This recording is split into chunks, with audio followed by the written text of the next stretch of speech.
വളരെയധികം തൻ്റെതായ കൈമുദ്ര പതിപ്പിച്ച ഗോവിന്ദ് പത്മസൂര്യ AKGP. അദ്ദേഹത്തെ ഞാൻ വളരെ കുറച്ച് വർഷങ്ങൾക്ക് മുമ്പ് മാത്രമാണ് പരിചയപ്പെടാൻ എനിക്കൊരു അവസരം കിട്ടുന്നത്. എന്തെന്നറിയത്തില്ല, ഞങ്ങളുടെ ഉള്ളിലുള്ള നിഷ്കളങ്കത്വമാണോ ഞങ്ങളെ കൂടുതൽ അടുപ്പിച്ചതെന്ന് നിങ്ങൾക്ക് അറിയത്തില്ല, അതോ ഞങ്ങൾ അതെ അതെ അതെ അപ്പോൾ അങ്ങനെ ഞങ്ങൾ വളരെ പെട്ടെന്ന് എടുത്തു. അപ്പം ഞങ്ങൾ പരിചയപ്പെട്ട അന്നത്തെ ദിവസം മുതൽ ഒന്നടവിട്ട ദിവസങ്ങളിൽ അല്ലെങ്കിൽ ഇടയ്ക്കിടയ്ക്ക് കാണുമ്പോഴൊക്കെ ഞാൻ അറിയാതെ ഉള്ളിൽ നിന്ന് ഞാൻ ചോദിക്കാറുണ്ട്, GP എന്നാണ് കല്യാണം കഴിക്കാൻ പോകുന്നത് എന്നുള്ളത്. അപ്പൊ ഇങ്ങനെ കുറെ തവണ ചോദിച്ചിട്ടുണ്ട്. ഞങ്ങൾ ട്രിപ്പ് പോകുമ്പോൾ ചോദിച്ചിട്ടുണ്ട്, ഞങ്ങൾ ഇടയ്ക്കിടയ്ക്ക് കാണുമ്പോൾ ചോദിച്ചിട്ടുണ്ട്.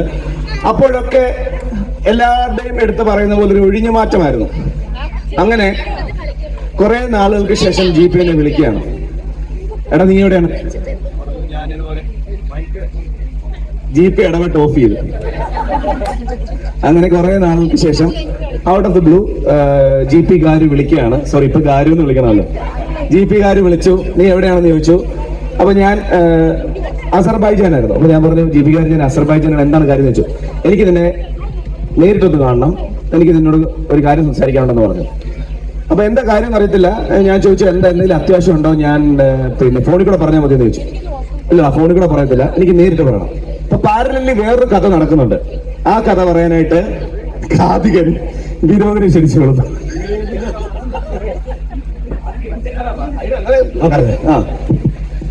അപ്പൊ എന്നോട് പറയണത് നമുക്ക് ജീവനെ കല്യാണം വിളിക്കണം എന്ന് പറഞ്ഞു.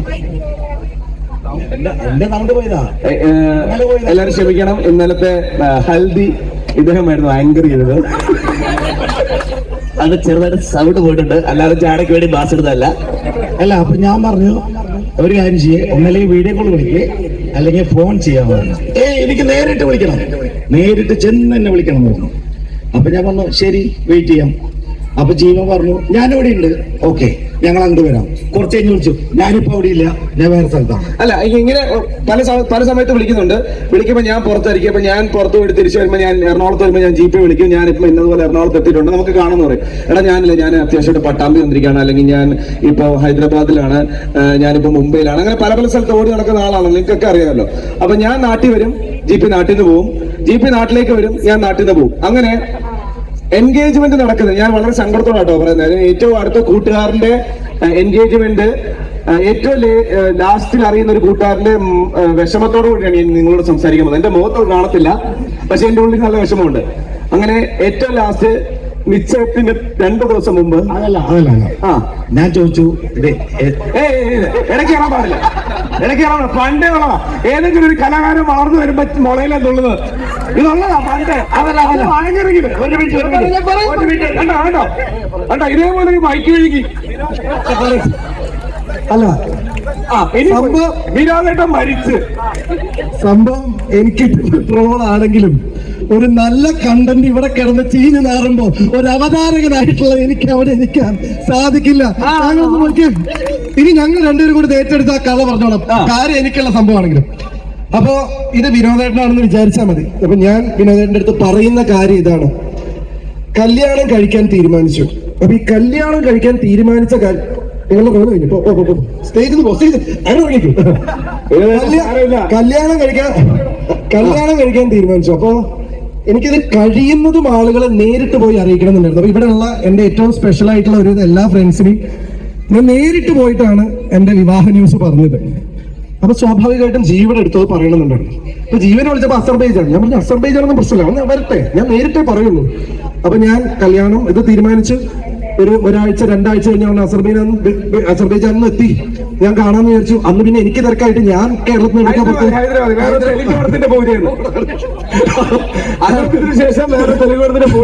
അവിടെ പോയി. അത് കഴിഞ്ഞ് തിരിച്ചു വന്ന് വീണ്ടും ഞാൻ പറഞ്ഞു ഞാൻ നേരിട്ട് പറയാം. അപ്പൊ വിനോദം ചോദിക്കണ്ട, അല്ല ഉണ്ണി ഇനിയിപ്പോ ഏകദേശം 3 ആഴ്ചയെ ബാക്കിയുള്ളൂ എൻഗേജ്മെന്റിന്, ജീവിയോട് മാത്രമേ നമ്മൾ പറയത്തുള്ളൂ. കുഴപ്പമില്ല, എങ്ങനെ പറഞ്ഞാലും നേരിട്ട് പറയണം, അല്ലെങ്കിൽ ശരിയാവില്ല. അപ്പൊ വിനോദം വീണ്ടും പറഞ്ഞു ആ ശരി, അപ്പൊ നേരിട്ട് പറയാം. അവസാനം 2 ആഴ്ച ബാക്കിയുള്ള സമയത്ത് ഞാൻ ജീവനെ വിളിച്ചു. അപ്പൊ ജീവ പറഞ്ഞു എടാ ഞാൻ മാരീഡിലുണ്ട്. ശരി, ഞാൻ നേരെ മാരീഡിലേക്ക് വെച്ച് പിടിച്ചു. അത് കഴിഞ്ഞ ജീവ ഞാൻ മാരീഡിലുണ്ട്. അയ്യോ ഞാൻ മാരീഡിൽ ഉണ്ടായിരുന്നു. അപ്പൊ അത് കഴിഞ്ഞു. ഒരു ക്ലാരിഫിക്കേഷൻ ഉണ്ട്. ഞാൻ മാരിയിട്ടിലുണ്ടായിരുന്നു പറഞ്ഞ സമയം എന്ന് പറയുന്നത് വൈകിട്ട് 4 മണിക്കാണ്. 10:45 ഞാൻ മാരിയിട്ട് വന്ന് പറഞ്ഞ് വിളിക്കുന്ന കൂട്ടുകാർ ഞാൻ എന്തോ ചെയ്യണം? ഒരു കൂട്ടുകാരന് വേണ്ടി 6.25 മണിക്കൂർ പോസ്റ്റ് ആയിട്ടിരിക്കാൻ നിങ്ങൾക്ക് പറ്റുമോ? അല്ല, അത് ചില സാങ്കേതിക കാരണം.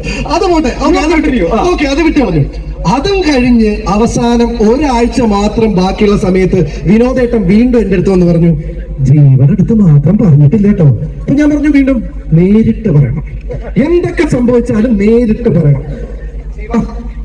ഒരു കാര്യം പറയാണ്ട്, അളിയാ നമ്മള് കുറെ കാലം മീറ്റിംഗ് പറഞ്ഞു, നേരിട്ട് വാ. അപ്പൊ എനിക്ക് ഇൻസ്പിറേഷൻ ആയി.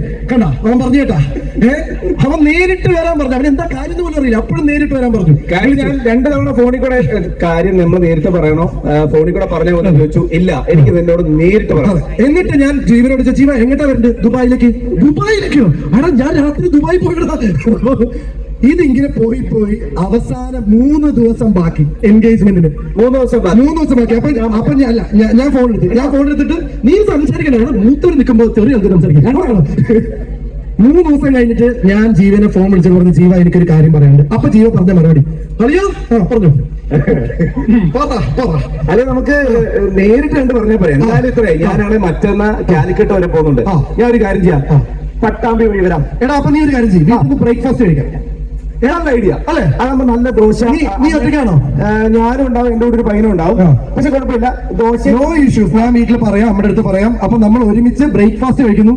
വീട്ടിലെ ബ്രേക്ക്ഫാസ്റ്റ് ടേബിൾ ഇരുന്നിട്ടാണ് വിനോദേട്ട ഞാൻ എന്റെ എൻഗേജ്മെന്റ് ജീവനോട് പറയാൻ പോകുന്നത്. അതാണ് ആ സ്പെഷ്യാലിറ്റി. അങ്ങനെ രാവിലെ 5 മണിക്ക് ഞാൻ വീട്ടിൽ നിന്ന് ഇറങ്ങി. ഞാൻ ഗൂഗിൾ മാപ്പ് എടുത്ത് പട്ടാമ്പി എന്ന് പറഞ്ഞ ലൊക്കേഷൻ കൊടുത്തു. പട്ടാമ്പി വഴി കാലിക്കറ്റ് ഞങ്ങൾ വണ്ടി ഓടിച്ചു പോകും. രാത്രി വൈകി എഴുന്നേറ്റ് കിടന്ന ഞാൻ ഏകദേശം ഒരു കാൽക്കുലേഷൻ വെച്ച് ഒരു 7:30 ആയപ്പോ എഴുന്നേറ്റിട്ട്, ഇല്ല 7:30 ആയപ്പോ എഴുന്നേറ്റ് നീ എവിടത്തെ ഞാൻ വന്നോണ്ടിരിക്കുകയാണെന്ന് പറഞ്ഞു. 8:45 9:30 ആയപ്പോ ജീപ്പ് പിന്നെയും വിളിച്ചു. അപ്പൊ എനിക്ക് എന്തോ ഒരു മിസ്റ്റേക്ക് തോന്നി. കാര്യം നിങ്ങൾക്ക് എല്ലാവർക്കും അറിയാം, ഗൂഗിൾ മാപ്പിനെ നമ്മൾക്ക് ഒരിക്കലും വിശ്വസിക്കാൻ പറ്റത്തില്ലെന്നുള്ളത്. അങ്ങനെ ജീപ്പി വിളിച്ചപ്പോൾ ഞാനൊരു പട്ടാമ്പിയിൽ നിന്ന് 22 കിലോമീറ്റർ മുമ്പിലായി പോയി. എനിക്ക് വേണ്ടി ദോശയും വെച്ച് കാത്തിരുന്ന എന്റെ ബാലൻ.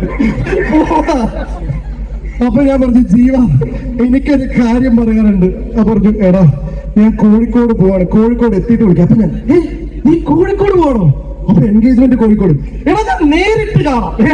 അപ്പൊ നാളെ. അപ്പൊ വിനോദേട്ടൻ, ഉണ്ണി ജീവയോട് പറഞ്ഞ അവൻ പട്ടാമ്പിന്ന് ഭക്ഷണം കഴിച്ചാൽ. ഞാൻ പറഞ്ഞു, പട്ടാമ്പി മിസ്സായവൻ പോയി.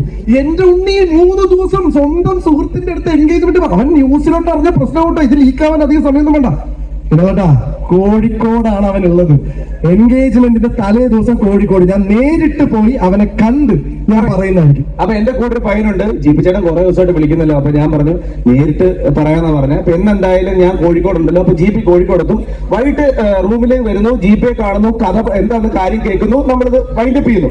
അങ്ങനെ ഞാൻ എത്തി, പ്രാക്ടീസ് കഴിഞ്ഞു. ഞാൻ വിളിച്ചു, എടുത്തില്ല. ഞാൻ വിളിച്ചു, എടുത്തില്ല. ഞാൻ വിളിച്ചു, എടാ 2 തവണ വിളിച്ചു. 3 തവണ ദാരു. അല്ല, 3ാമത്തെ തവണത്തെ വിളിച്ചു, എടുത്തില്ല. എന്നിട്ട് ഞാൻ കിടന്നുറങ്ങി.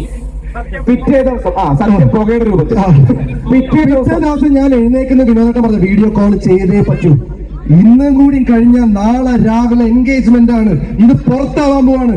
ഇന്ന് വീഡിയോ കോൾ ചെയ്തേ പറ്റൂ. ഞാൻ പറഞ്ഞു, വൈകുന്നേരം വരെ സമയമുണ്ടല്ലോ, നമുക്ക് നോക്കാം. രാവിലെയായി, ഉച്ചയ്ക്കായി. എൻഗേജ്മെന്റ് തലേ ദിവസം എനിക്ക് ഷൂട്ട് ഉണ്ടായിരുന്നു. കോഴിക്കോട് പോയിട്ട് ആ ഷൂട്ടും കഴിഞ്ഞ് വൈകുന്നേരമായി. അവസാനം വിനോദേട്ടൻ പറഞ്ഞു, വേണ്ട നമുക്ക് നേരിട്ട് കാണാം. ഞാൻ പറഞ്ഞു, വേണ്ട വിനോദ, വീഡിയോ കോൾ ചെയ്യാം. എന്തിനാണ് നമ്മൾ ഒരാളുടെ അടുത്ത്, അവൻ എന്റെ ആത്മാർത്ഥ സുഹൃത്തല്ലേ, എന്തിനാണ് അവന്റെ അടുത്ത് നേരിട്ട് പറയുന്നത്? അവന് കാര്യം മനസ്സിലാവില്ലേ? വീഡിയോ കോൾ ചെയ്ത് അവൻ കട്ട് ചെയ്തു. അപ്പൊ രാത്രി ഏകദേശം ഒരു 8 മണി 9 മണി സമയം ഞാൻ കോൾ ചെയ്തു. 7 മണി. എന്താ കൃത്യമായിട്ട് ഓർത്തിരിക്കാൻ കാരണം എന്ന് പറഞ്ഞാൽ കാലിക്കറ്റിലെ സരിഗമപ്പയുടെ ഇവന്റ് നടക്കുവാണ്. അപ്പൊ ഞാൻ ആദ്യമായിട്ട് അത്രയും വലിയൊരു ക്രൗഡിനെ ഒരു ഇവന്റ് നമ്മൾ ആദ്യമായിട്ട് പുറത്ത് ഇവന്റ് ചെയ്യുകയാണ്. അപ്പൊ ഞാൻ കോസ്റ്റ്യൂം ഒക്കെ ഇട്ട് എനിക്ക് ഇന്നേഴ്സ് ഒക്കെ വെച്ചിട്ട് എന്നോട് എന്റെ ഡയറക്ടർ പറയുവാണ്, ജീവ ഇപ്പൊ ഒരു വീഡിയോ LED ഓളിൽ വരും. ആ വീഡിയോ കഴിഞ്ഞ് നമ്മൾ 10ൽ നിന്ന് കൗണ്ട് ഡൗൺ തുടങ്ങും. 1 ആകുമ്പോൾ ജീവ കയറുന്നു, കാലിക്കറ്റിനെ വെൽക്കം ചെയ്യുന്നു, ഹൈ എനർജി കാലിക്കറ്റിനെ നമ്മൾ കയ്യിലാക്കാം എന്ന് പറയുന്നു. അപ്പം വീഡിയോ പതുക്കെ 2 മിനിറ്റുള്ള വീഡിയോ പതുക്കെ പ്ലേ തുടങ്ങിയപ്പോൾ ജീപ്പി വിളിക്കുന്നു. അപ്പം എന്തായാലും എടുത്തേക്കാം. ഹലോ എടാ, നീ എവിടെ? ഞാൻ ജീപ്പി, ഞാൻ ഇവന്റ് കയറാൻ നിൽക്കുക. എന്തെങ്കിലും അത്യാവശ്യമായിട്ടുള്ള കാര്യമുണ്ടോ? ഉണ്ട്. എന്താ? എടാ എന്റെ കല്യാണമോ? ഇത് പറയുന്നു, എന്നോട് ഡയറക്ടർ പറയുന്നു കൗണ്ട് ഡൗൺ തുടങ്ങി. കാര്യം എനിക്ക് നിങ്ങളെ പോലുള്ള വളരെ ചെറിയ മനസ്സാണ്, എനിക്ക് രഹസ്യമുള്ളിൽ സൂക്ഷിക്കാൻ പറ്റത്തില്ല. ഞാന് ഒരു 10 വർഷമായിട്ട് ഞാൻ ആങ്കർ ചെയ്യുന്നതോടെ ഞാൻ ഏറ്റവും കൂടുതൽ സംയമനത്തോടെയും ഏറ്റവും കൂടുതൽ ടെൻഷൻ അടിച്ച് ഞാൻ കയറി ഇവന്റാണ്. കാര്യം എന്റെ വായിൽ ഈ കല്യാണ രഹസ്യം നാട്ടുകാർ അറിയരുതെന്ന് എനിക്കുണ്ടായിരുന്നു. ഞാൻ ചെന്നിട്ട് വെൽക്കം ചെയ്ത് പറയാനിരിക്കുകയാണ്, എന്റെ കൂട്ടുകാരൻ ജിപിയുടെ കല്യാണം നടക്കുന്നു, വെൽക്കം കാലിക്കറ്റ് എന്ന് പറയാനാണ് ഞാൻ പോയത്. പക്ഷേ ആരാ കുട്ടി എന്ന് എനിക്ക് അറിയത്തില്ല, എന്നാ കല്യാണം എന്ന് എനിക്ക് അറിയത്തില്ല. ആകെ എന്റെ കയ്യിലുള്ള ഒറ്റ ന്യൂസാ, എടാ എന്റെ കല്യാണം നാളെയാണോ, ഞാൻ എന്താ ചെയ്യണ്ടേ? എന്നിട്ട് എന്നോട് പറഞ്ഞു, നീ എന്റെ ഹൽദിക്കും വരണം, എന്റെ സംഗീതത്തിനും വരണം, എന്റെ കല്യാണത്തിനും വരണം. എൻഗേജ്മെന്റ് ന്യൂസ് ഇതുപോലെ പറഞ്ഞ വേറൊരു വ്യക്തിയില്ല. ഇതിൽ വേറെ ധർമ്മസങ്കടം എന്താ വെച്ചാൽ ഗോപിക ജീവയുടെ ഫ്രണ്ടാണ്. ഗോപിക പറഞ്ഞിട്ട്, ചേട്ടാ ഞാനും ജീവചേട്ടനും ഫ്രണ്ട്സ് ആട്ടോ, എനിക്ക് ഇൻവൈറ്റ് ചെയ്യണം. നോ, ഞാൻ വിളിക്കും. അവസാനം പക്ഷേ ചക്കിക്കൊത്ത ശങ്കരനാണ് ഇതുവരെ ഈ നിമിഷം വരെ കല്യാണം വിളിച്ചിട്ടില്ല.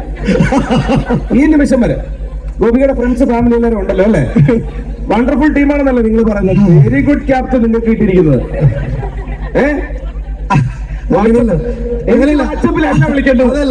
അതല്ല ഗോപിക, നീ വിളിക്കാത്തത് നന്നായി, അല്ലെങ്കിൽ ഞാൻ ഇതിൽ ഒറ്റപ്പെട്ടു പോയേനെ. അപ്പൊ എന്തായാലും 2 ദിവസം മുമ്പ് എന്നെ കല്യാണത്തിന് വിളിച്ച ജിപികാരനും ഗോപികയ്ക്കും എല്ലാവിധ മംഗളാശംസകളും നേരുന്നു. ഇനി അങ്ങോട്ട് ഡയലോഗ്സ് ഒന്നുമില്ല, ബൈ മാൻ.